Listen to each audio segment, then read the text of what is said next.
마르틴 루터 정말 많은 글을 남겼잖아요. 그런데 그가 평생 가장 아끼고 사랑했던 책이 사실은 자기 책이 아니었다는 거 알고 계셨나요? 바로 사도 바울이 쓴 아주 열정적인 한 편지에 대한 자신의 해설서였습니다. 루터는 이 편지를 자기 아내 캐서린이라고 불렀습니다. 상상이 가시나요? 이건 그냥 학문적으로 좋아한다는 수준을 훨씬 넘어서죠. 말 그대로 자신의 운명을 함께하는 동반자, 자기 자신처럼 여겼다는 뜻입니다. 네, 바로 이 지점이 오늘 이야기의 출발점입니다. 그 많고 많은 성경 중에서 왜 하필 갈라디아서였을까요? 루터는 이 짧은 편지 안에서 바로 자기 시대와 자기 영혼을 뒤흔들고 있던 거대한 싸움을 발견했던 겁니다. 자, 그럼 먼저 이야기의 무대, 1세기 갈라디아 지방으로 한번 가보시죠. 사도 바울이 그곳에 교회를 막 세웠는데 그가 떠나자마자 다른 걸 가르치는 사람들이 나타나서 교회를 완전히 뒤집어 놓기 시작합니다. 갈등의 핵심은 아주 명확했어요. 바울은 오직 예수님을 믿는 믿음으로 구원받는다고 가르쳤습니다. 그런데 새로운 사람들은 아니야, 믿음만으론 부족해. 율법도 지키고 할례도 받아야 진짜 구원이야 라고 주장한 거죠. 한마디로 믿음으로 충분하다와 믿음 더하기 알파가 필요하다의 싸움이었습니다. 이 사람들은 바울의 메시지를 공격하기 위해 바울이라는 사람 자체를 공격했습니다. 우리는 예수님을 직접 뵙고 배운 원조 사도들한테 인정받은 사람들이다. 근데 바울은 누구냐? 예전에 교회를 핍박하던 사람 아니었냐? 이런 식으로 메신저의 권위를 깎아내려서 메시지의 신뢰도를 떨어뜨리려고 한 거죠. 바울의 반응은요. 와, 정말 단호함을 넘어서 분노에 가깝습니다. 이 구절에서 그 마음이 느껴지시죠? 복음의 진리에 관해서는 그 어떤 타협도 없다는 겁니다. 심지어 그게 자기 자신이든 하늘에서 내려온 천사든 다른 소리를 하면 저주를 받을 거라고 선언해버립니다.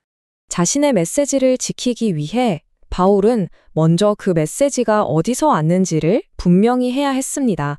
자신의 권위가 그 어떤 인간에게서 나온 게 아니라는 걸 말이죠. 이 흐름을 보시면 바울의 논리가 딱 보입니다.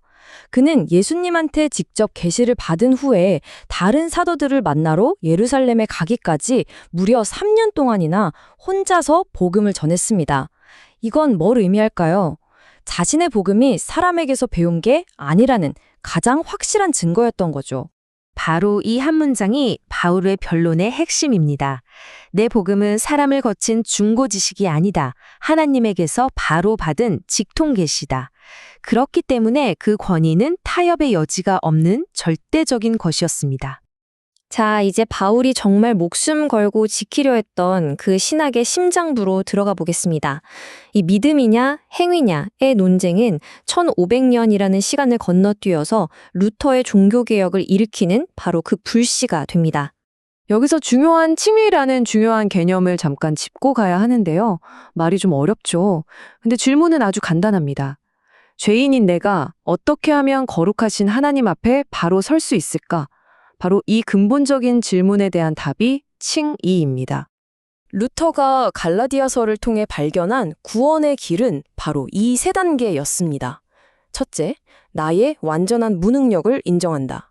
둘째, 내 노력으로 뭔가를 해보려 했던 것 자체를 회개한다. 그리고 마지막, 그냥 믿는다. 그리스도가 나를 위해 모든 것을 다 이루셨다는 그 사실을 선물처럼 받아들이는 것. 여기에는 인간의 행위가 끼어들 틈이 단 1도 없었죠. 루터의 이 질문, 정말 전곡을 찌르지 않나요? 만약 우리가 착한 일 좀 하고 율법 좀 지켜서 구원받을 수 있었다면 도대체 왜 하나님의 아들이 이 땅에 와서 십자가에 달려야 했냐는 겁니다. 우리의 행위를 구원의 조건으로 넣는 순간 십자가는 사실상 불필요한 사건이 되어버리는 거죠. 결국 이 싸움은 단순히 교리 하나를 바꾸는 문제가 아니었습니다. 믿음의 무언가를 더하는 그 순간 복음의 주인공이어야 할 그리스도가 자리에서 밀려나게 되는 겁니다. 루터에게 이것은 복음의 전부를 건 싸움이었습니다. 이 신학 논쟁이 그냥 책상 위에서 벌어진 게 아니라는 걸 보여주는 아주 드라마틱한 사건이 갈라디아서에 기록되어 있습니다. 바로 사도 바울과 교회의 최고 지도자였던 베드로가 모두가 보는 앞에서 정면으로 충돌한 사건입니다. 사건은 이랬습니다. 베드로가 이방인 출신 신자들과 아주 스스럼 없이 식사를 하고 있었어요. 복음 안에서 하나가 됐다는 뜻이죠. 그런데 예루살렘 교회에서 좀 깐깐한 유대인들이 찾아오자 그 사람들 눈치를 보면서 슬그머니 자리를 피한 겁니다. 이 행동 하나가 역시 구원받으려면 유대인처럼 율법을 지켜야 하나 봐 라는 아주 잘못된 메시지를 줬고 심지어 바울의 동역자였던 바나바까지 여기에 휩쓸릴 정도였습니다. 그 순간 바울은 침묵하지 않았습니다. 조용히 따로 불러서 이야기한 게 아니라 모두가 보는 앞에서 교회의 최고 어른인 베드로를 대놓고 책망한 겁니다. 그 자리의 분위기가 어땠을지 상상이 가시나요? 정말 숨막히는 긴장감이었을 겁니다. 바울의 지적은 정말 날카로웠습니다. 아니, 당신도 유대인이면서 이제 율법대로 안 살면서 왜 이방인들한테는 율법을 지켜야만 하는 것처럼 행동해서 그들을 압박합니까? 베드로의 위선을 정확히 꼬집은 거죠. 이게 그냥 개인적인 감정 싸움이 아니었어요. 바울이 보기에 베드로의 이 작은 위선적인 행동 하나가 오직 믿음으로 구원받는다는 교회의 뿌리, 즉 복음의 진리 그 자체를 흔드는 아주 심각한 위협이었던 겁니다. 바울이 안디옥에서 이렇게 외롭게 진리를 위해 싸우고 나서 정말 긴 시간이 흘렀습니다. 무려 1500년. 자, 이제 우리는 다시 처음의 질문으로 돌아올 수 있습니다. 도대체 1500년 전에 있었던 이 싸움이 어떻게 마르틴 루터의 인생을 건 싸움이 될 수 있었을까요? 루터가 보기에 16세기의 유럽 교회는 거대한 갈라디아와 똑같았습니다. 면죄부를 사야 죄가 용서된다거나 특정 선행을 해야 구원을 얻을 수 있다고 가르치는 당시의 종교 권력. 그게 바로 믿음의 율법의 행위를 더하라고 가르쳤던 고대의 거짓 교사들과 뭐가 다르냐는 거죠. 시대와 이름만 바뀌었을 뿐 복음을 왜곡하는 본질은 똑같다고 본 겁니다. 결국 사도 바울이 목숨 걸고 지켜냈던 그 복음의 핵심, 오직 믿음.